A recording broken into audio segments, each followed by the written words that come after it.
Welcome friends, आप सभी का स्वागत है महिंद्रा के इस रिकॉर्डेड वीडियो सेशन में, जिसमें मैं हेमंत महिंद्रा आज आपका फिर से स्वागत करता है मेमोरी के इस वीडियो में। जी हाँ, मेमोरी 1.0। जैसा मैंने आप लोगों से वादा किया था कि अब हम लोग जो डिस्कशन करेंगे हार्डवेयर 3.0 के बाद, वो हम लोग डिस्कशन करेंगे मेमोरी 1.0 का। तो वो आप लोग के सामने आ चुका है। वर्जन वाइज हम लोग इसको भी डिस्कस करेंगे और इसके आगे भी 2 वर्जन हम लोग और डिस्कशन कंटिन्यू करेंगे। फ्रेंड्स, डिपेंड करता है कि अब मैं आपको एक चीज ये बता दूं। देखिए, मेमोरी सेक्शन में कई बार क्वेश्चंस कुछ इस लेवल के पूछे जाते हैं कि हमें क्वेश्चंस का आंसर पता होने के बावजूद हम गलत आंसर पे टिक कर देते हैं। ये मैं अभी आगे प्रूफ करूंगा आप लोग को और आगे चीजें और बताऊंगा भी। लेकिन मेमोरी का क्लासिफिकेशन से रिलेटेड, चाहे मेमोरी यूनिट की अगर बात की जाए, यानी कि मेमोरी इकाई की अगर बात की जाए, दोनों का ही रोल बहुत ही इंपॉर्टेंट है। अब आप लोग कहोगे दोनों का रोल किस हिसाब से इंपॉर्टेंट है, ये मैं खैर अभी आगे डिस्कस करता हूं। सबसे पहले हम लोग डिस्कशन करते हैं अबाउट द मेमोरी। जैसे मैंने आप लोग को पहले भी बताया है, बस वही चीज मैं आगे फिर से डिस्कशन करूंगा और फिर इसी पार्ट पे हम लोग आगे डिस्कशन आगे कंटिन्यू करते चले जाएंगे। सबसे पहले हार्डवेयर के वही 4 बेसिक कंपोनेंट्स जिसके बारे में मैं इनपुट डिवाइसेस के बारे में ऑलरेडी डिस्कस कर चुका हूं। प्रोसेसर के बारे में मैंने आप लोगों से बोला है कि मैं एक अलग से सेशन रखूंगा उसमें, जिसमें प्रोसेसर और कुछ हार्डवेयर और सॉफ्टवेयर डिवाइसेस के बारे में बात करूंगा। और इसके बाद आप लोग का आता है आउटपुट डिवाइस, जो मैं ऑलरेडी डिस्कस कर चुका हूं। यानी इनपुट डिवाइस हो गया बच्चा लोग, आउटपुट डिवाइस हो गया। अब जो सबसे इंपॉर्टेंट सेक्शन आपका आता है, दैट इज योर स्टोरेज, जिसे हम लोग मेमोरी भी कह सकते हैं। अब फ्रेंड्स, यहां पर देखो, मैं आगे कंटिन्यू करूं कि what is memory, how it will be work और कैसे ये सब चीजें वर्कआउट करती हैं, ये समझाने के लिए मैं थोड़ा सा चीजें और आपको क्लियर कर दूं। पहले मैं क्लियर कर दूं, फिर हम लोग आगे और डिस्कशन कंटिन्यू करते हैं। एक एक करके हम लोग पॉइंट वाइज डिस्कशन कंटिन्यू करेंगे। सबसे पहली चीज बच्चा लोग देखो, हार्डवेयर की अगर बात की जाए तो हार्डवेयर में आपका जो चौथा और सबसे इंपॉर्टेंट कंपोनेंट होता है, दैट इज कॉल्ड स्टोरेज। वो आपका क्या होता है? स्टोरेज। जी हाँ, बिल्कुल, वो आपका स्टोरेज होता है, दैट इज कॉल्ड मेमोरी, जिसको हम लोग मेमोरी भी कहते हैं। अब फ्रेंड्स, मैं एक एक करके डिस्कशन करूंगा। सबसे पहले हम लोग समझे कि मेमोरी होता क्या है। देखो, अब इसको समझाने के लिए मुझे वापस थोड़ा सा एक प्रोसेस आप लोग को अगर याद हो, वो मुझे समझाना पड़ेगा, याद दिलाना पड़ेगा, जो मैं ऑलरेडी हार्डवेयर में डिस्कस कर चुका हूं। सबसे पहला प्रोसेस क्या होता है कंप्यूटर में? इनपुट। किसके थ्रू? इनपुट डिवाइस के थ्रू। फिर इनपुट डिवाइस जैसे ही इनपुट डिवाइस के थ्रू आप जैसे ही इनपुट कराते हैं, क्या होता है भाई? प्रोसेस होता है। वो किसके थ्रू होता है? वो होता है प्रोसेसर के थ्रू। ये तो मैं ऑलरेडी डिस्क्राइब कर चुका हूं।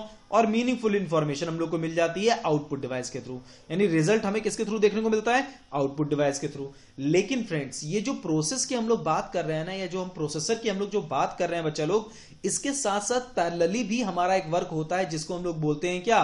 मेमोरी, या फिर बोल सकते हैं इसको हम लोग बोल सकते हैं that is called storage. It may be either called memory, या फिर ये कहलाता है आपका क्या? Storage. That is called either memory, either you can call it storage. अब सुनिएगा, जब हम लोग मेमोरी की बात करते हैं तो मेमोरी का बेसिक काम होता क्या है? प्रोसेसर की अगर बात की जाए, प्रोसेसर प्रोसेस करता है किसके थ्रू? अगर हम लोग प्रोसेसर की बात करें तो प्रोसेसर क्या होता है? Intel core i3, core i5, core 2 Duo, dual core, quad core, octa core, ये सब एग्जांपल्स हैं प्रोसेसर्स के, जिसमें इंटेल का नाम सबसे ज्यादा आता है। इसके अलावा AMD भी एक कंपनी है। खैर, हम लोग प्रोसेसर पे जा रहे हैं, उस पे नहीं जाना है, मुद्दे की चीज पे आते हैं। तो प्रोसेसर प्रोसेस करता किसके थ्रू है? वो करता है डेटा के थ्रू। ठीक है, क्या? प्रोसेस। ठीक। और डेटा उसको कहां से मिलेगा? मेमोरी से मिलेगा। तो अब क्वेश्चन यहां पर यह पुटअप होता है कि यानी कि मेमोरी में सबसे पहले डेटा आपका स्टोर होता है। जी हां, बिल्कुल, मेमोरी में आपका सबसे पहले डेटा स्टोर होता है। अब डेटा किस तरह से स्टोर होता है, कैसे स्टोर होता है, इसका क्लासिफिकेशन क्या होता है मेमोरी का, ये हम लोग अब आगे डिस्कशन या डिस्कस कर सकते हैं। ठीक है, तो अब आगे बढ़ते हैं और बात करना शुरू करते हैं। सबसे पहले मेमोरी के बारे में, जैसा लिखा हुआ है कि memory is just like a human brain, but obvious सी बात है, ह्यूमन ब्रेन की तरह ही मेमोरी होती है। मेमोरी का मतलब ही आपका ब्रेन है। ठीक है, मेमोरी आप कहीं पर भी बात करो, that all are called what? Brain, brain of the computer. आप कहीं पे भी बात करो मेमोरी की, वो आपकी क्या कहलाती है? Brain of the computer. ठीक है, अच्छा भाई, अब मैं ब्रेन ऑफ द कंप्यूटर या ह्यूमन ब्रेन, मतलब इन शॉर्ट में ऐसी चीज जिसके थ्रू हम लोग स्टोर भी कर सकें, ठीक है, और प्रोसेसर उसको प्रोसेस करा सके। प्रोसेसर कैसे प्रोसेस कराएगा? डेटा के थ्रू। डेटा कहां होगा? मेमोरी में होगा। अब मेमोरी में किस तरह का डेटा होगा ये डिपेंडेंट है, वो नेचर पे डिपेंड करता है। अब मेमोरी का जो नेचर होता है बच्चा लोग, वो दो तरह का होता है, एक टेम्पररी होता है और एक परमानेंट। अभी हम लोग इस पे आते हैं वापस। तो भाई मेमोरी का बेसिक काम क्या हुआ? ये बेसिकली मेमोरी बिल्कुल होता है ह्यूमन ब्रेन की तरह, जो कि स्टोर करता है, ठीक है, सारी चीजों को, और प्रोसेसर इसी के थ्रू प्रोसेस करता है, मतलब इसके अंदर जो डेटा होता है उसी के थ्रू प्रोसेस करता है। अब फ्रेंड्स, मेमोरी आप कहीं की भी उठा लो, ठीक है, वो चाहे किसी डिवाइस की उठा लो, ह्यूमन ब्रेन की उठा लो, ह्यूमन बॉडी की उठा लो, मतलब कहीं से भी आप मेमोरी उठा लो, मेमोरी का केवल और केवल दो ही तरह का नेचर होता है, ठीक है। मेमोरी का कितने तरह का नेचर होगा? दो तरह का। एक आपका होता है टेम्परेरी मेमोरी और एक आपका होता है परमानेंट मेमोरी। ये बहुत इंपॉर्टेंट है, बहुत ध्यान से सुनना मेरी बात को। टेम्परेरी मतलब होता है अस्थाई, दैट इज कॉल्ड अस्थाई, ठीक है, और परमानेंट मतलब होता है स्थाई। जब हम लोग यही कंप्यूटर सेक्शन में बोलते हैं तो ये आपका कहलाता है अस्थाई, वोलेटाइल, और क्या कहते हैं, परमानेंट की अगर बात की जाए तो यह आपका कहलाता है नॉन वोलेटाइल, ठीक है फ्रेंड्स। तो भाई वोलेटाइल क्या होता है और नॉन वोलेटाइल क्या होता है, इसके बारे में बच्चा लोग हम लोग बात करते हैं। देखिए, वोलेटाइल मेमोरी की अगर बात की जाए तो वोलेटाइल मेमोरी आपकी वो मेमोरी होती है, कंप्यूटर सिस्टम पे वर्क करना स्टार्ट किया हम लोग, एक लंबे समय से कंप्यूटर सिस्टम पे काम कर रहे हैं, कंप्यूटर सिस्टम जैसे ही हमने स्विच ऑफ किया, जो कुछ पड़ा है इस मेमोरी के अंदर सब कुछ हट गया, मिट गया। इस तरह की मेमोरी हमारी कहलाती है क्या? Volatile memory, that is called volatile. यानी कि जब तक कंप्यूटर सिस्टम को पावर मिलता रहेगा तब तक तो ये प्रॉपर वे में वर्कआउट करेगा। जैसे ही कंप्यूटर सिस्टम में पावर मिलना बंद हो जाएगा, जो कुछ भी पड़ा है इस मेमोरी के अंदर सब कुछ इरेज हो जाएगा, हट जाएगा, मिट जाएगा। इस तरह की मेमोरी आपकी कहलाती है क्या? Volatile memory, that is called volatile memory. वो आपकी वोलेटाइल मेमोरी कहलाती है, जिसे हम लोग अस्थाई मेमोरी भी कहते हैं, that is also known as अस्थाई मेमोरी। अस्थाई का मतलब तो आप लोग समझ ही रहे हो, यानी कि कंप्यूटर सिस्टम में ये तभी तक वोलेटाइल मेमोरी वर्क करती है जब तक इसको पावर मिलती रहती है, मतलब पावर बैकअप रहती है।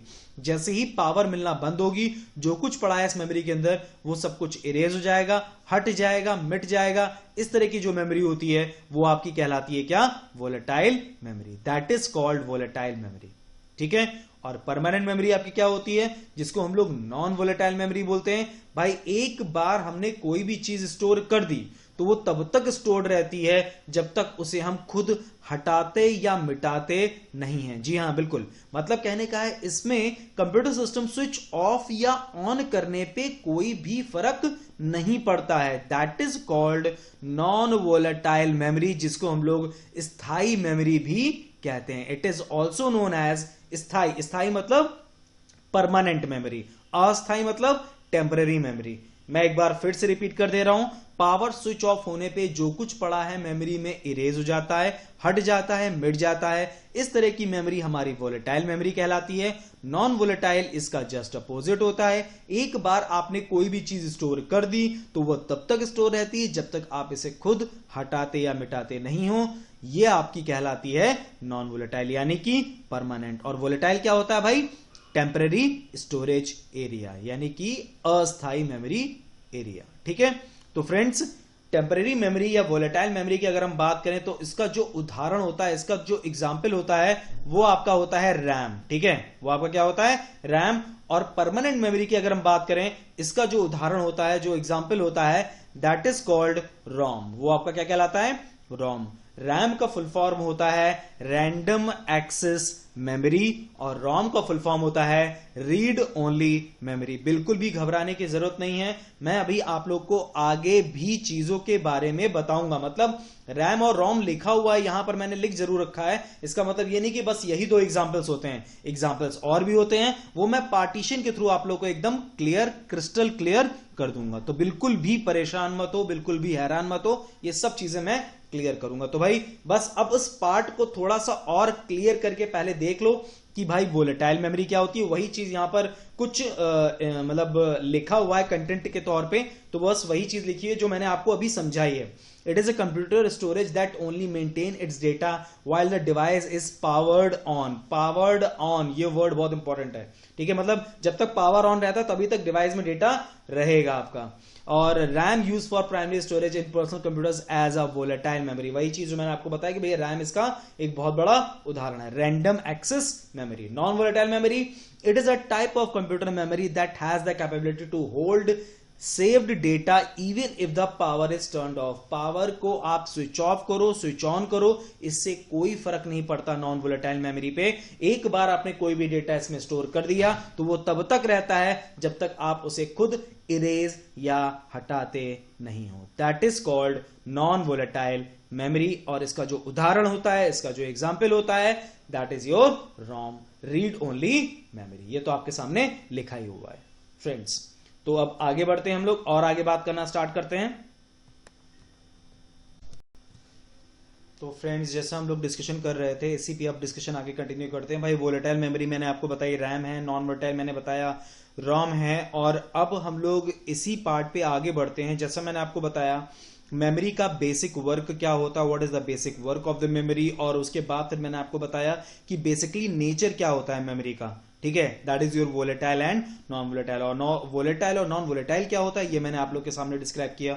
तो फ्रेंड्स, अब इस चैप्टर का सबसे इंपॉर्टेंट पार्ट मैं आपके सामने लेकर आ रहा हूं और वो है आपका मेमोरी का classification, and that is the most important part. ठीक है, क्यों इंपॉर्टेंट पार्ट है? क्योंकि इससे रिलेटेड मैं अगर आप लोग के सामने ये मैंने इमेज ला के दी है ना, तो इससे आधे से ज्यादा क्वेश्चंस के आंसर आप लोग को मिल गए।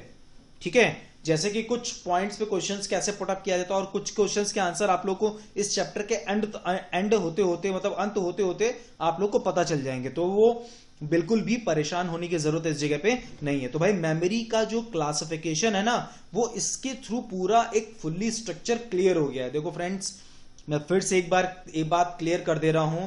मैं यहां पर केवल उतने लेवल तक डिस्कशन कर रहा हूं जितने लेवल तक आप लोगों से बैंकिंग एग्जामिनेशन में या स्टेट लेवल एग्जामिनेशन में या फिर मतलब यानी कि जो आपके स्टेट लेवल एग्जामिनेशन है, मतलब इन सारे एग्जामिनेशन में क्वेश्चंस किए जाते हैं।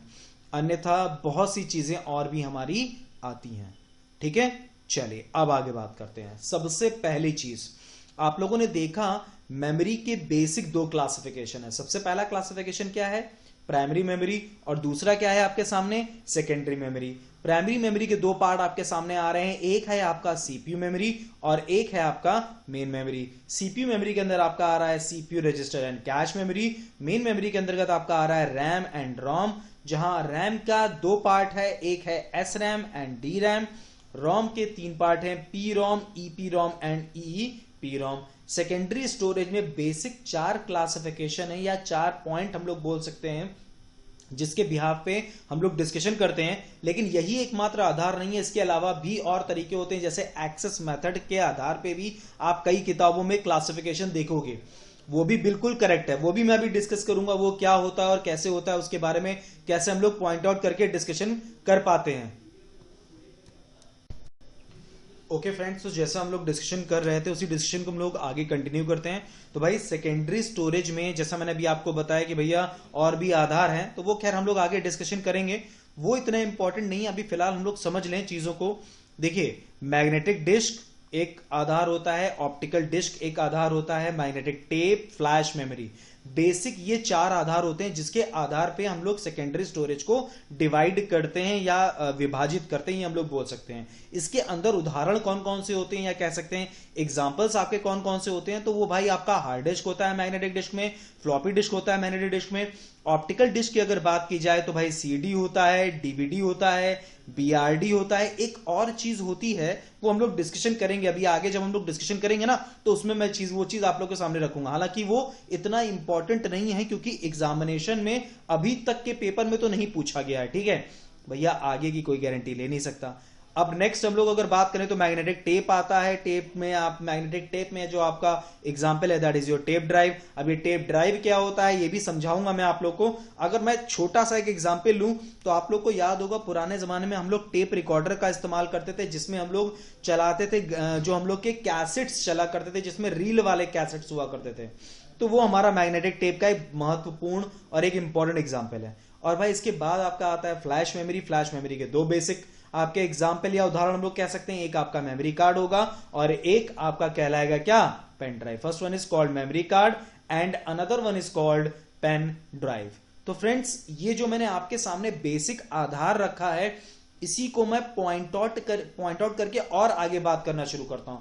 अब सुनिएगा, ये जो मेमोरी का बेसिक क्लासिफिकेशन है, ठीक है, इसको अगर हम लोग पार्टीशन करें, अगर हम लोग इसको मतलब इन शॉर्ट में, जैसे मैंने आपसे बोला था कि भाई हम लोग अभी मैं आपको बताऊंगा और भी उदाहरण बताऊंगा वोलेटाइल और नॉन वोलेटाइल के, तो वो कौन से होते हैं वो मैं आपके सामने क्लियर करता हूं। भाई इसको पार्टीशन कर दीजिए, इसको मतलब तोड़ दीजिए टुकड़ों में, ठीक है। इसके इधर के सारे का सारा टुकड़ा, मतलब कहने का है, चाहे आप सीपीयू मेमोरी की बात करो, सीपीयू रजिस्टर की बात करो, कैश मेमोरी की बात करो, रैम की बात करो, ये सारा का सारा आपका कहलाता है volatile memory, that is called volatile memory.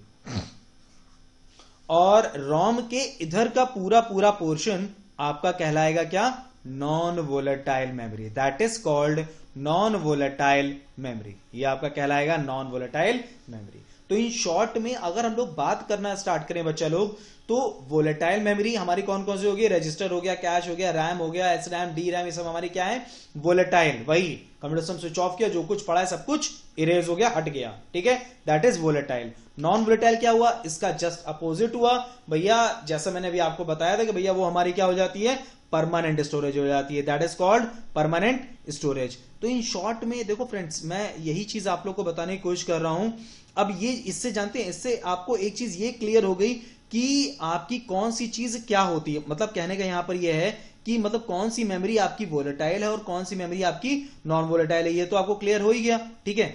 दूसरी सबसे इंपॉर्टेंट चीज आपको यहां पर क्या क्लियर हुई है, एग्जामिनेशन में जब अगर क्वेश्चन पुटअप किया जाएगा अब, तो अब आपको ये क्लियर हो गया है कि एग्जामिनेशन में जब भी क्वेश्चन पुटअप किया जाएगा तो आपसे अगर पूछा भी जाता है तो आपको चीज क्लियर हो जाएगी, कैसी चीज हमारी कैसे क्या वर्कआउट होता है। इन शॉर्ट में मतलब पूछने पे, अब किसी ने पूछा कि हार्ड डिस्क किस तरह की मेमोरी है, वोलेटाइल है कि नॉन वोलेटाइल है, तो आप तुरंत आंसर दे पाओगे। पार्टीशन मैंने क्लियर कर दिया इस जगह पे, ठीक है। अच्छा फ्रेंड्स, अब इसके आगे मैं बढ़ूं उससे पहले ये यहां पर एक टर्म लिखा है सीपीयू मेमोरी। आप लोग के जहन में एक चीज अभी आ रही होगी, ये मैंने पहले भी कई क्लासेस में लोगों को पढ़ाया है, जब मेरी जो रेगुलर क्लासेस होती हैं उसमें जरूर बताता हूं मैं सीपीयू के बारे में, क्योंकि यहां पे एक बहुत बड़ा कह सकते हैं मिसअंडरस्टैंडिंग है, या कह सकते हैं कि थोड़ा सा हम लोग को कंप्यूटर अवेयरनेस और साइंस के पार्ट पे हम लोग थोड़ा सा अवेयर नहीं है कि सीपीयू को हम लोग एक अलग ही चीज समझते हैं, ठीक है। तो मैं उसको थोड़ा सा एक्सप्लेन करता हूं, एक सिंपल सा कॉन्सेप्ट मैं आपको समझाता हूं। एक ब्लॉक डायग्राम मैं यहां बना देता हूं और बहुत तेजी से इसको एक्सप्लेन करूंगा, क्योंकि अगर किसी ने मेरी कभी भी कोई क्लास की है, ठीक है, अगर मेरी कभी भी कंप्यूटर क्लास की है, तो ये पॉइंट मैं जरूर डिस्कस करता हूं, क्योंकि ये बहुत इंपॉर्टेंट पॉइंट है और लोग इसमें कंफ्यूज बहुत ज्यादा होते हैं। सबसे पहली चीज आपके सामने एक ब्लॉक डायग्राम है, आप लोग जानते हो, ठीक है। This is called monitor. अब मैं इसे डिस्क्राइब नहीं करूंगा, मॉनिटर क्या होता है, कैसा होता है, इस समय डिस्कस कर चुका हूं।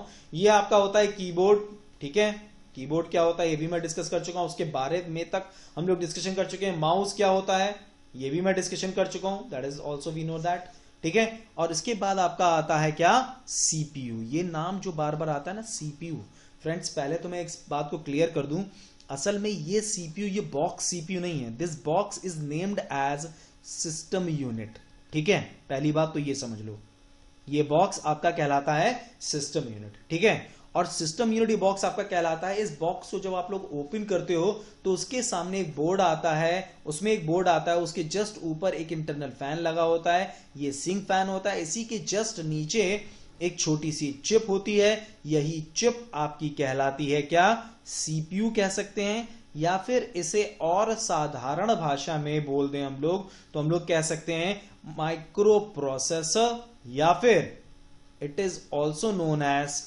Processor, that is called microprocessor, या कह सकते हैं इसे हम लोग प्रोसेसर, या तो ये प्रोसेसर कहलाएगा या तो ये माइक्रो प्रोसेसर आपका कहलाता है, ठीक है। और वही प्रोसेसर और माइक्रो प्रोसेसर कुछ और नहीं है, Intel core i3, core i5, core i7, core 2 dual core, quad core, octa core, ये सब के सब जो हमारे होते हैं, ये सब के सब हमारे क्या कहलाते हैं, मतलब यही सब हमारे एग्जांपल्स हैं सीपीयूज के, these all are the examples of CPU.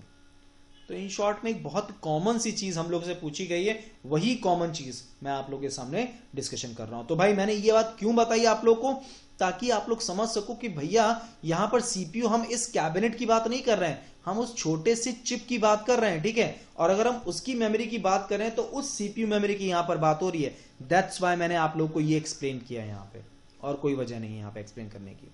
तो फ्रेंड्स जैसा मैंने अभी आपको बताया, तो उसके अंदर आपके बेसिकली दो पार्ट आएंगे, एक आपका होगा CPU register and another one is called cash memory, ठीक है। नेक्स्ट आपका क्या हो जाएगा, कैश मेमोरी। तो भैया आप ध्यान रखना कि यहां पर अगर हम सीपीयू मेमोरी की बात करें तो हम उस सीपीयू की बात नहीं कर रहे हैं जो कैबिनेट होता है, हम उस सीपीयू की बात कर रहे हैं जो कि चिप होता है, जिसे हम लोग प्रोसेसर या फिर माइक्रो प्रोसेसर कहते हैं, उसके अंदर की मेमोरी की बात हो रही है यहां पे, ठीक है। आप लोग को मालूम होगा, और नहीं भी मालूम है तो कोई दिक्कत नहीं है, जब मैं पढ़ाऊंगा प्रोसेसर के बारे में तो वो चीज भी मालूम हो जाएगी कि प्रोसेसर के बेसिक 3 पार्ट होते हैं, ALU, CU एंड MU। तो वहां पर जो MU होता है जिसे हम लोग मेमोरी यूनिट बोलते हैं बच्चा लोग, वो यही 2 पार्ट होते हैं आपके, that is your CPU register and cache memory.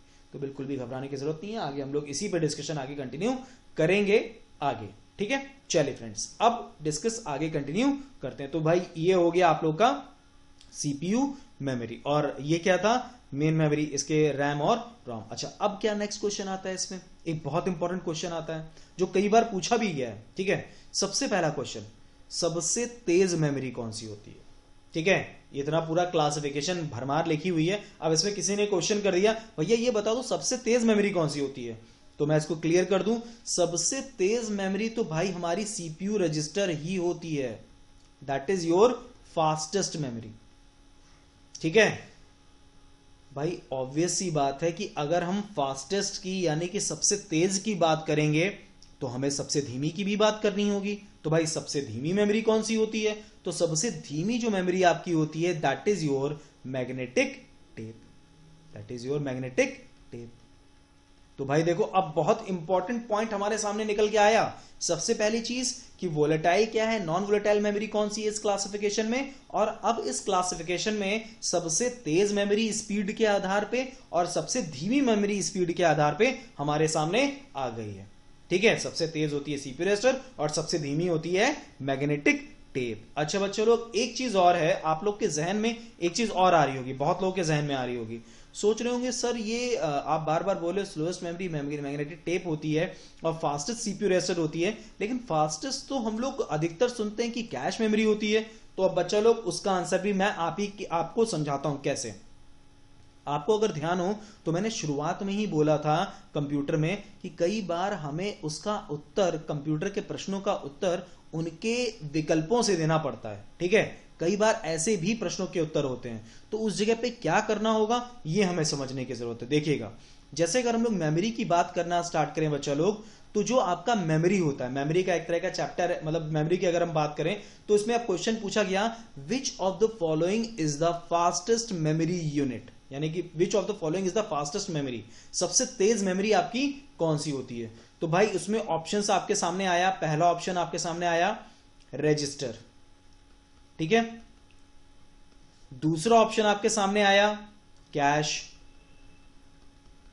तीसरा ऑप्शन आपके सामने आया रैम, चौथा ऑप्शन आया रोम, और पांचवा ऑप्शन आया नन ऑफ दीज। फ्रेंड्स शायद ये बताने की जरूरत नहीं है कि अगर पहली बार कोई आपसे पूछे और पूछा जाए इनमें से कौन सी सबसे तेज मेमोरी है, तो नो डाउट ये तो मैं बता ही चुका हूं कि सबसे तेज मेमोरी हमारी यहां पर कौन सी हो जाएगी भाई।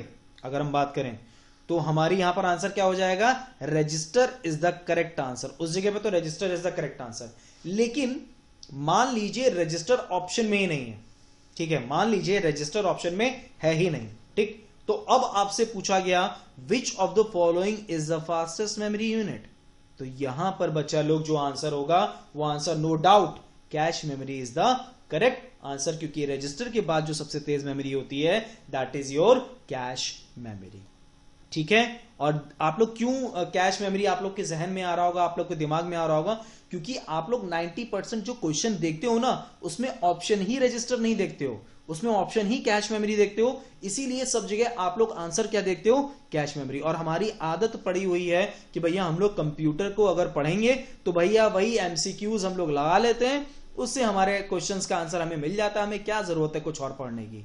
वो बात गलत नहीं है आपकी, टाइम बचाने के लिए it is very good, time बचाने के लिए बिल्कुल आप ये कर सकते हो, लेकिन भैया अगर नॉलेज लेनी है तो उसके बारे में फिर पढ़ना पड़ेगा, तभी नॉलेज मिलती है, ऐसे नॉलेज नहीं मिल पाएगी बच्चा लोग। ठीक है, चलिए खैर, तो ये मैंने आप लोग को बताया भैया सबसे तेज सबसे धीमी, कौन सी वोलेटाइल कौन सी नॉन वोलेटाइल, और हम लोग आगे और बात करेंगे इसके बारे में। लेकिन फ्रेंड्स, इस क्लासिफिकेशन को मैं यहीं पर विराम देता हूं, यहीं पर रोकता हूं, और मैं एक अलग अलग चीज के बारे में आप लोगों से बात करने जा रहा हूं। और वो जो अलग आप लोग का टॉपिक कह सकते हैं हम लोग का है, वो टॉपिक, क्योंकि मैंने मेमोरी को पहले क्यों शुरू किया, मेमोरी की क्लासिफिकेशन क्यों पहले बताया, क्योंकि जब तक आप समझोगे ही नहीं कि मेमोरी क्या चीज होती है, तब तक आप मेमोरी यूनिट के बारे में कैसे समझोगे, जो हम लोग अब नेक्स्ट टॉपिक डिस्कस करने जा रहे हैं। जी हाँ बिल्कुल, मेमोरी यूनिट के बारे में अब हम लोग डिस्कशन करने जा रहे हैं। तो फ्रेंड्स, अब नेक्स्ट जो हम लोग डिस्कस करेंगे that is your memory unit. Friends देखिए, मेमोरी यूनिट के बारे में मैं बताऊं तो भाई, बट ऑब्वियस ही बात है, अगर आप लोग मान लीजिए तो वेट या तौल के भाव में अगर आपको कोई भी चीज नापनी है तो उसकी इकाई क्या होती है, सभी लोग जानते हैं भाई, किलोग्राम या फिर ग्राम। दूरी अगर नापनी है तो डिस्टेंस के लिए हमारी इकाई क्या होती है, सभी लोग जानते हैं, that is your metre, kilometre. ठीक है, इसी तरह से बच्चा लोग, अगर हम लोग मेमोरी की बात करें, मेमोरी की क्लासिफिकेशन की बात करें बच्चा लोग, तो मेमोरी का जो क्लासिफिकेशन होता है उसकी जो इकाई होती है, ठीक है, मेमोरी के क्लास, भाई मेमोरी को, जैसे आपका पेन ड्राइव हो गया, मेमोरी कार्ड हो गया, हार्ड डिस्क हो गया, एसएसडी हो गया, ये सारी सारी चीजें भी तो किसी ना किसी इकाई में ही नापी जाएंगी। इसकी कैपेसिटी जो होगी, इसकी जो क्षमता होगी अपने अंदर स्टोर करने की, वो भी तो किसी ना किसी इकाई में नापी जाएगी। तो वो कौन सी इकाई होगी, तो वो आपकी कौन कौन सी इकाइयां होती हैं वो मैं आप लोग के सामने रख रहा हूं, और उसकी पूरी पूरी एक लिस्ट है, वही हमारी कहलाती है मेमोरी यूनिट। सॉरी फ्रेंड्स, वो आपकी कहलाती है क्या, memory units, that is called memory unit. जैसे कि नाम आप लोग जानते हो, जैसे बहुत लोगों के जबान पे नाम आने लगा होगा, दैट इज बिट, ठीक है, बाइट, केबी, एमबी, जीबी, टीबी, और इससे रिलेटेड कई क्वेरीज बनती हैं। ठीक है, और मैं आपको बताऊं तो मेमोरी के क्लासिफिकेशन से ज्यादा ये इंपॉर्टेंट है, क्योंकि इससे रिलेटेड क्वेश्चंस तो आते ही आते हैं, 110% आते ही आते हैं। ठीक है, तो हमें यह समझने की जरूरत है कि ये जो पार्ट है ये बहुत ही ज्यादा इंपॉर्टेंट पार्ट है, that's Y.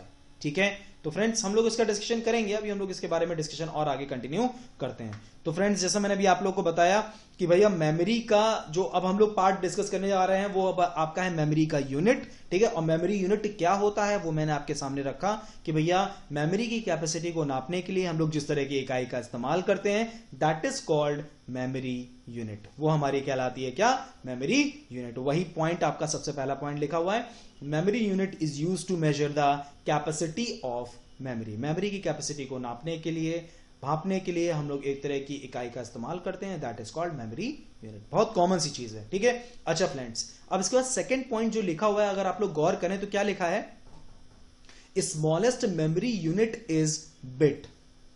Smallest memory unit is bit. Bit का जो फुल फॉर्म है बच्चा लोग, वो आपका कहला रहा है क्या, binary digits, that is called binary digits, bit. यानी कि बिट हमारी सबसे छोटी मेमोरी इकाई होती है। अभी इसके बारे में भी मैं डिस्कशन करता हूं, अभी इस पे भी हम लोग आते हैं, इस पे भी हम लोग डिस्कस करेंगे। अच्छा फ्रेंड्स, ये जो 0 और 1 लिखा है ना, इसको मैं थोड़ा सा एक्सप्लेन करता हूं, अभी सुनना। कंप्यूटर की अगर बात की जाए बच्चा लोग, तो कंप्यूटर बेसिक 3 चीजों पे वर्क करता है, बहुत ध्यान से सुनना मेरी बात। कंप्यूटर बेसिक 3 चीजों पे वर्क करता है, इसके अलावा और कुछ जानता ही नहीं। वो बेसिक 3 चीजें क्या होती हैं, सबसे पहली लैंग्वेज, बट ऑब्वियस ही बात है भाई, लैंग्वेज पे वर्क करेगा ही करेगा कंप्यूटर। ठीक है, उसके अलावा नंबर सिस्टम,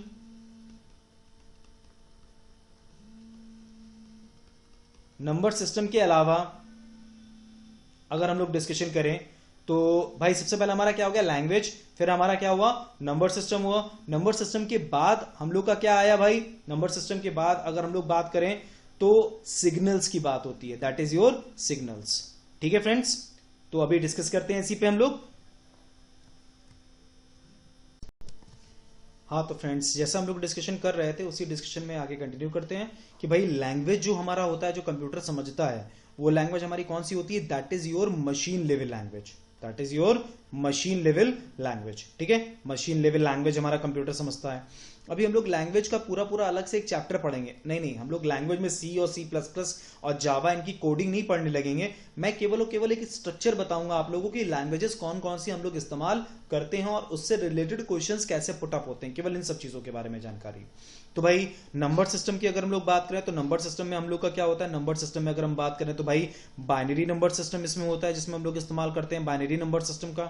कंप्यूटर की अगर बात करें और सिग्नल्स की अगर बात करें तो कंप्यूटर केवल और केवल डिजिटल सिग्नल्स समझता है। ठीक है, केवल और केवल क्या समझता है? Digital signals. अब बहुत ध्यान समझना, लैंग्वेज की अगर बात करें तो 0-1 का combination that is your machine level language, 1-1-0-0-0-1।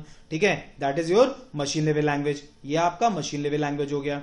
इसी तरह से नंबर सिस्टम की अगर बात की जाए तो 0,1 base of 2 that is your number system. ठीक है, इसी तरह से सिग्नल्स की अगर बात की जाए तो ये आपका सिग्नल्स होते हैं। ठीक है, सिग्नल्स मतलब 1-0-1-0-1-0-1-0-1-0 का कॉम्बिनेशन, जहां पर अब यहां पर अगर आप लोग देखें तो इन तीनों में कॉमन क्या दिख रहा है आपको? 0 दिख रहा है और 1 दिख रहा है। ठीक है, अब जरा देखिएगा, जहां पर 0 is called off state and 1 is called on state. 0 आपका ऑफ स्टेट कहलाता है और 1 आपका कहलाता है क्या?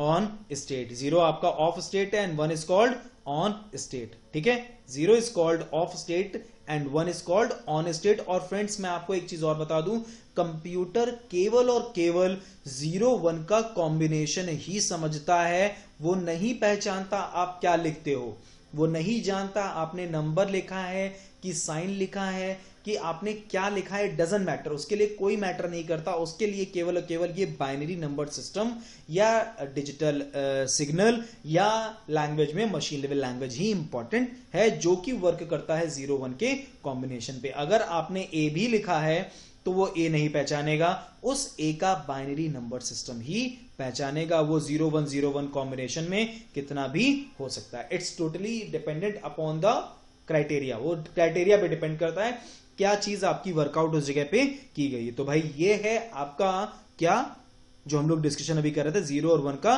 कॉम्बिनेशन, यानी 0 क्या है? ऑफ स्टेट, और 1 क्या है? यहाँ पे ऑन स्टेट है। मैं इतनी चीज आप लोग को इसलिए बता रहा हूं ताकि अभी जब मैं आगे बढ़ के मेमोरी यूनिट की पूरी लिस्ट आप लोग को क्लियर करूं तो आपको बात समझ में आनी चाहिए क्या चीज मैं डिस्कशन करने जा रहा हूं।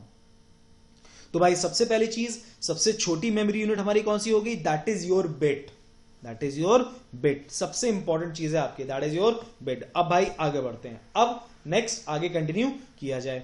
अब ये आपके सामने जो मेमोरी यूनिट आई है ना, अगर आप लोग गौर करो तो भैया देखो हर एक चीज प्रॉपर वे में लिखी है। सबसे छोटी जो मेमोरी इकाई है वो आपके सामने दे रखी है, दैट इज योर बिट।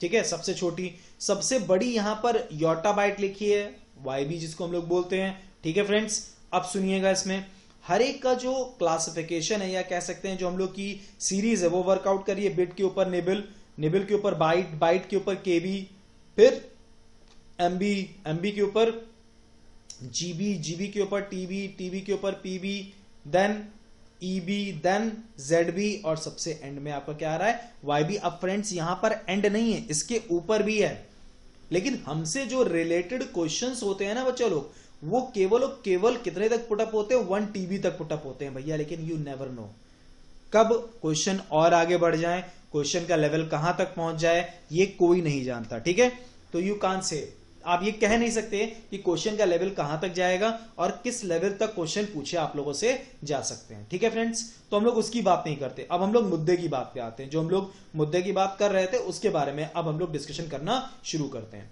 तो फ्रेंड्स जैसा मैंने अभी आप लोग को बताया कि भैया सबसे छोटी मेमोरी इकाई क्या है आपकी? एक बिट है। एक बिट के ऊपर क्या है? फिर निबल है। निबल के ऊपर क्या है? बाइट है। फिर केबी, फिर एमबी, फिर GB, TB, PB, EB, ZB और वाईबी। ठीक, अब फ्रेंड्स सुनिएगा, सबसे छोटी मेमोरी इकाई यहां पर क्या लिखी हुई है? 0 और 1। अब देखिएगा, जो मैं आप लोगों से पहले से बोलता आ रहा हूं कि क्वेश्चन के ऑप्शंस कुछ इस तरह से दे रखे होते हैं कि आप कंफ्यूज हो जाते हो। तो उसमें से एक क्वेश्चन मैं आपके सामने रखता हूं, सुनना।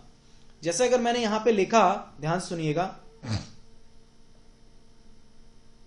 लिखा मैंने कि एक बिट बराबर कितने के होता है? Question mark. ठीक है। अब आप कहोगे भाई एक बिट बराबर तो मालूम है 0 और 1 के बराबर होता है। करेक्ट। मैं ऑप्शन दे रहा हूं, सुनना। ऑप्शन मैंने दिया आप लोगों को, सबसे पहला ऑप्शन दिया 0,0, सेकेंड ऑप्शन दिया 1,0, थर्ड ऑप्शन दिया 0,1, फोर्थ ऑप्शन दिया 1,1 और फिफ्थ ऑप्शन दिया 0। अब फ्रेंड्स मैं आपको रियल में बताऊं तो मैं 5 सेकंड का टाइम दे रहा हूं, ठीक है, और आप लोग इस क्वेश्चन को अपने मन में बना लीजिए, फिर मैं आंसर बताऊंगा, देखते हैं कितने लोग का सही होता है।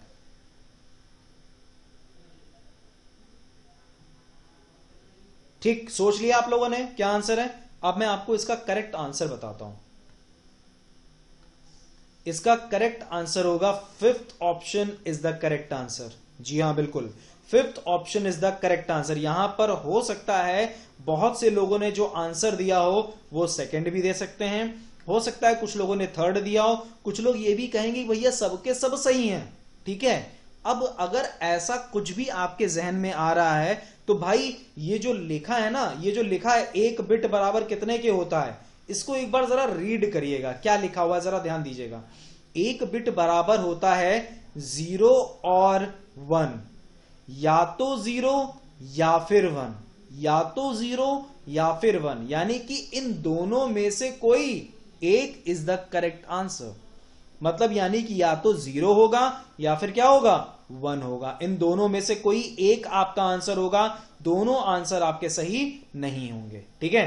दैट इज योर 1 बिट, जो कि बराबर होता है या तो 0 होता है या फिर क्या होता है आपका, दैट इज योर 1, या तो 0 या फिर 1, या तो 0 या फिर 1, यानी कि इन दोनों में से कोई एक इज द करेक्ट आंसर। आपका या तो 0 होगा या फिर 1 होगा, ठीक है। यानी कि ये चारों के चारों ऑप्शन आपके क्या हो गए, एक तरह से अगर हम लोग बोले बच्चे लोग, तो ये चारों के चारों ऑप्शन आपके क्या हो गए, गलत हो गया। मैं आपको यही बताने की कोशिश कर रहा था कि भैया कई बार आप देखो मैंने क्वेश्चन का आंसर आपके सामने रखा था, और तो भी मैं ये नहीं कहता कि सबने गलत किया होगा, मैं बिल्कुल मानता हूं, मैं तो ये मान के चल रहा हूं सभी ने सही किया होगा, लेकिन जब मैं क्लासेस लेता हूं तो उसमें बच्चे यहां पर टिक सेकंड या थर्ड पर मारते हैं, जो कि बिल्कुल गलत है। और देखो आंसर आपको पता है कि एक बिट बराबर 0 और 1 के होता है। फ्रेंड्स ये तो मैंने एक एग्जाम्पल आपके सामने रखा, इसी तरह से और कई एग्जाम्पल्स रखता हूं। अब जरा देखते हैं भाई और कुछ एग्जाम्पल्स की हम बात करते हैं, मैं सब मिटा लेता हूं पहले।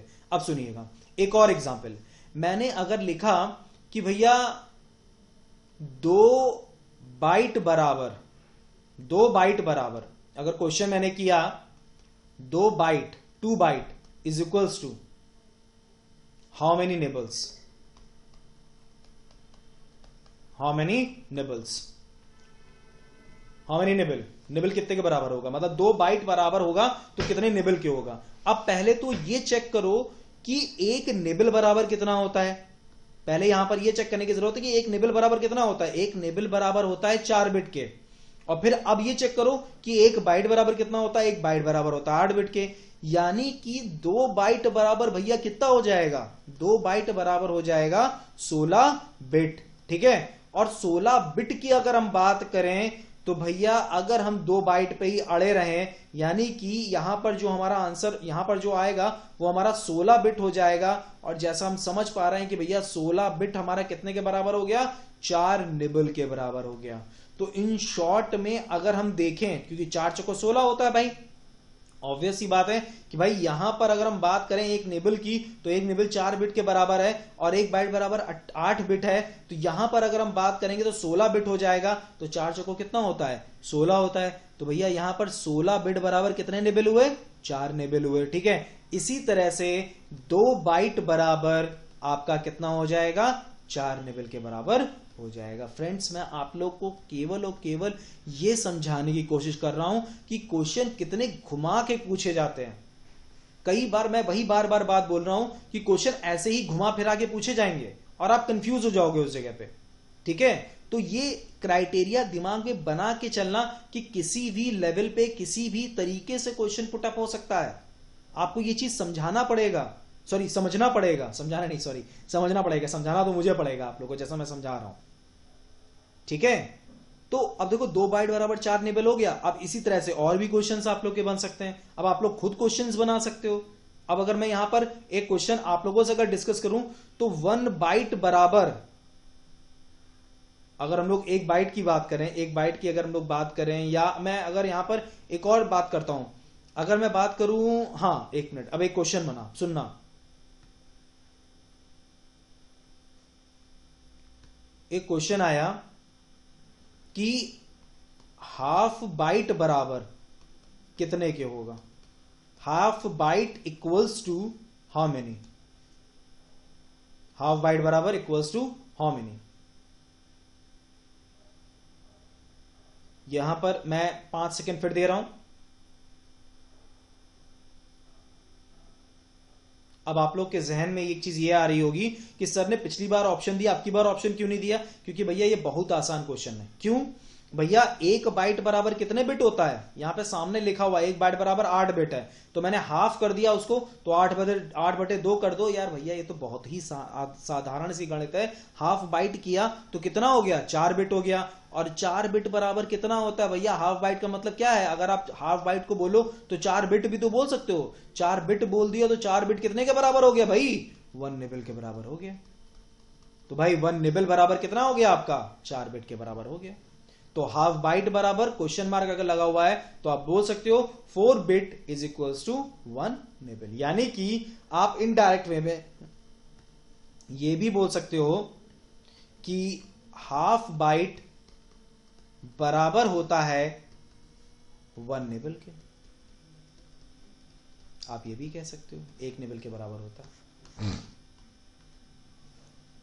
ठीक है, तो फ्रेंड्स जैसा मैंने भी आपके सामने डिस्कशन किया, ये पॉइंट्स आपके डिस्कस किए जाते हैं।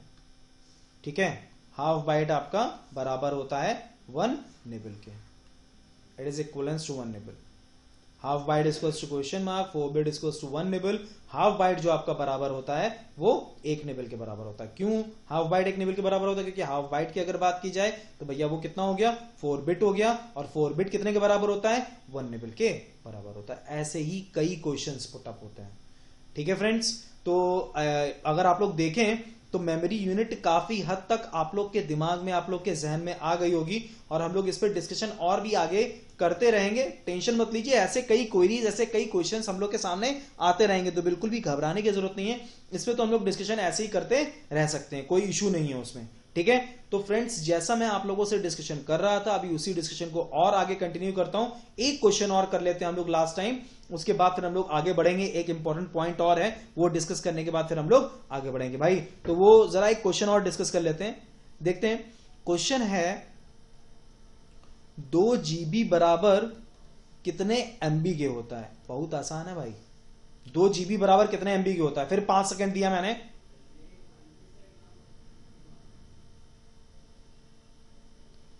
भाई शायद मुझे ये बताने की भी जरूरत नहीं होनी चाहिए कि इसका आंसर क्या होगा। That is your 2048 MB। 2048 भाई 1024 है, 1024 क्रॉस 2 कर लो, 1024 को 2 बार जोड़ लो, 2048 आपके सामने आ जाएगा।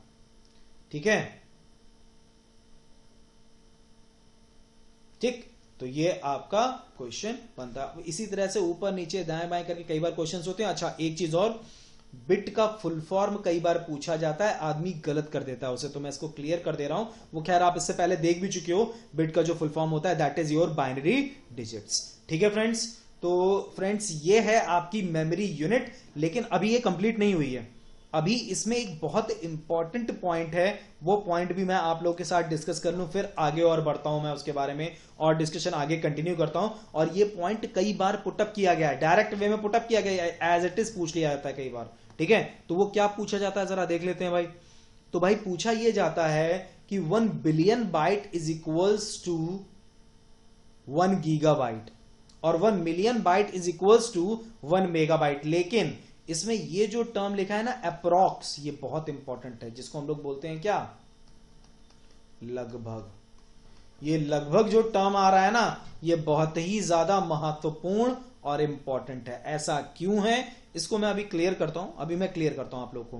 पहले मैं जरा कुछ चीजें आप लोगों के सामने क्लियर कर दूं। पहली बात, मिलियन की अगर हम बात करें तो वो होता है आपका 10 की पावर 6, ठीक। और इसी तरह से भैया, बट ऑब्वियस सी बात है, अगर हम इसकी बात करेंगे तो भाई बिलियन की अगर बात की जाए तो वो आपका क्या हो जाएगा, 10 की पावर 9 हो जाएगा। यानी इन शॉर्ट में मिलियन हो गया 10 की पावर 6 और बिलियन हो गया 10 की पावर 9। अब इसी बात को मैं यहां पर थोड़ा प्रॉपर वे में समझाता हूं, सुनना मेरी बात बहुत ध्यान से। उस चीज को मैं यहां पे लिख दे रहा हूं, आसान हो जाएगा समझना, ठीक है। तो अब समझिएगा, देखते हैं भाई, देखिएगा।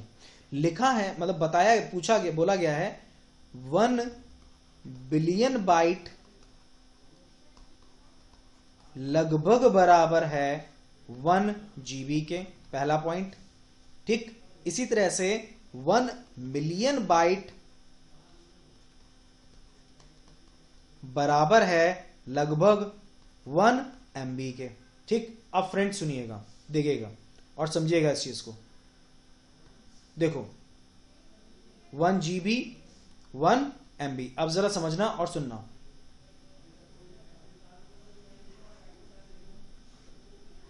अब सुनिएगा, देखिए 1 बिलियन बाइट की अगर बात की जाए तो जैसा मैंने अभी आपको पहले भी बताया था कि भैया 1 बिलियन बाइट हमारा क्या होता है, एक कॉमन सेंस की बात है इस पे। 1 बिलियन बाइट की अगर बात की जाए तो 10 की पावर 9, ये मैंने अभी क्लियर किया है।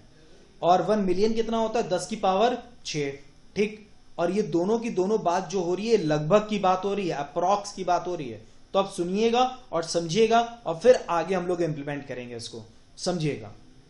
लिखा क्या है, 1 मिलियन बाइट, पहले हम लोग इसको समझेंगे। 1 मिलियन बाइट यानी बाइट की कैलकुलेशन शुरू हो रही है, तो भैया बाइट से कैलकुलेशन शुरू करते हैं, ठीक है।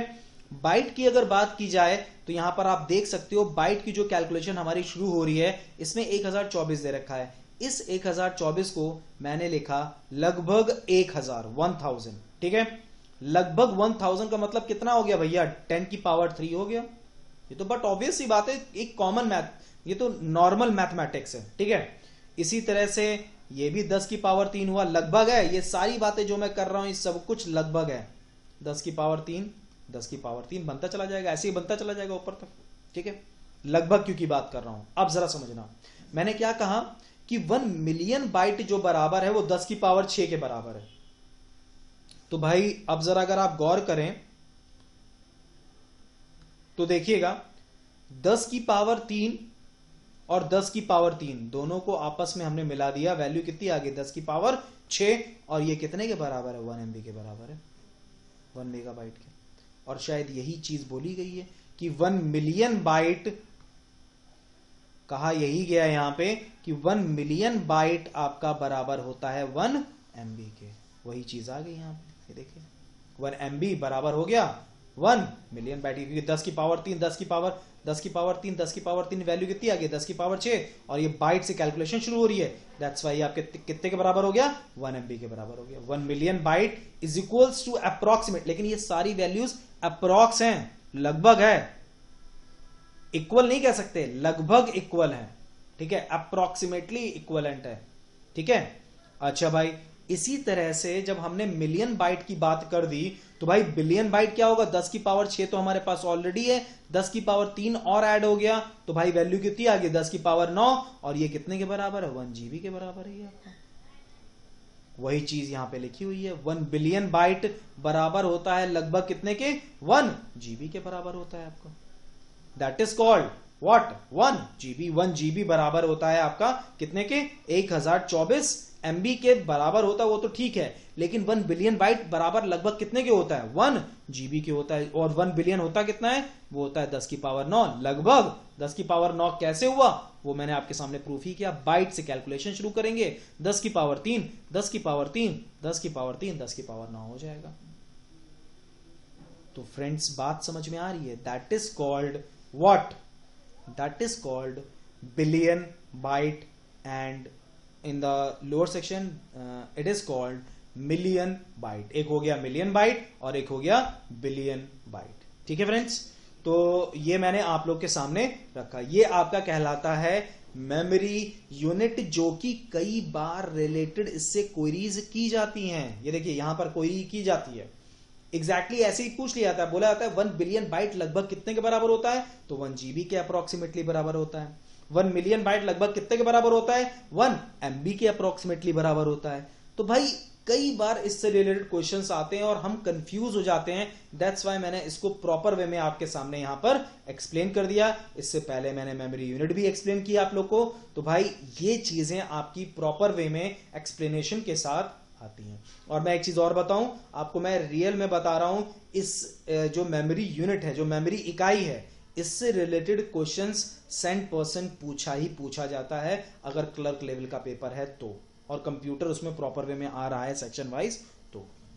ठीक है, बाकी खैर हम लोग आगे और डिस्कशन करेंगे ही। अब हम लोग मेमोरी यूनिट के आगे अब डिस्कशन करेंगे। इसी में थोड़ा सा पॉइंट हम लोग ने जो डिस्कशन किया, ये मुझे लगता है, उम्मीद करता हूं कि आप लोग को समझ में आया होगा। तो फ्रेंड्स अब आगे बढ़ते हैं। तो फ्रेंड्स ये हम लोग डिस्कस कर चुके हैं। तो जैसा मैंने अभी बोला कि अब हम लोग आगे बढ़ते हैं। तो भाई आगे बढ़ते हैं, ये तो हम लोग डिस्कस कर ही चुके हैं।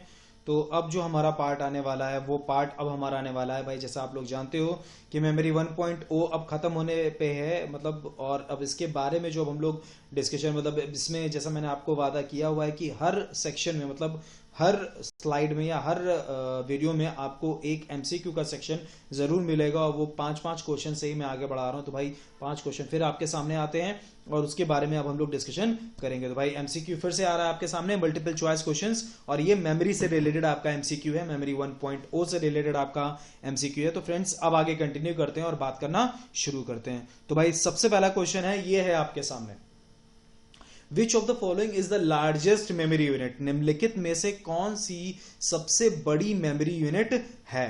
फ्रेंड्स ये मैं ऑलरेडी बता चुका हूं भैया। देखो, अगर मैं इसको थोड़ा सा एक्सप्लेन करना चाहूं तो मैं बोल सकता हूं बिट होता है, उसके ऊपर निबल होता है, फिर उसके ऊपर क्या आती है आपकी बाइट आती है, बाइट के ऊपर क्या होता है केबी होता है, केबी के ऊपर क्या होता है एमबी, एमबी के ऊपर जीबी, जीबी के ऊपर टीबी, टीबी के ऊपर पीबी, पीबी के ऊपर ईबी, ईबी के ऊपर जेडबी, जेडबी के ऊपर आपका आता है वाईबी। तो भाई अगर हम लोग अब देखना स्टार्ट करें तो इनमें से विच ऑफ द फॉलोइंग, निम्नलिखित में से कौन सी सबसे बड़ी मेमोरी यूनिट होगी? तो भाई यहां पर अगर हम लोग देखें तो यहां पर जो आंसर हमारा लग रहा है वो आंसर हमारा होगा पीबी। अगर आप गौर करें तो ये देखिए PB, PB is the correct answer, यानी कि petabyte is the correct answer, क्योंकि टीबी नीचे है, एमबी भी नीचे है। अगर आप देखना स्टार्ट करें, देखिए टीबी ये है आपका, एमबी ये है आपका, फिर केबी लिखा हुआ, केबी ये है आपका, और जीबी आपका ये है। तो इन शॉर्ट में सारे के सारे नीचे, सबसे टॉप पे अगर जो है वो आपका क्या है PB, that is your petabyte. चलिए फ्रेंड्स नेक्स्ट आगे कंटिन्यू करते हैं भाई। ओके फ्रेंड्स, आपके सामने अब क्वेश्चन आता है भाई, रैम का फुल फॉर्म पूछा गया है। भाई ये तो बहुत ही आसान है, मुझे नहीं लगता शायद इसमें कोई भी फंसेगा।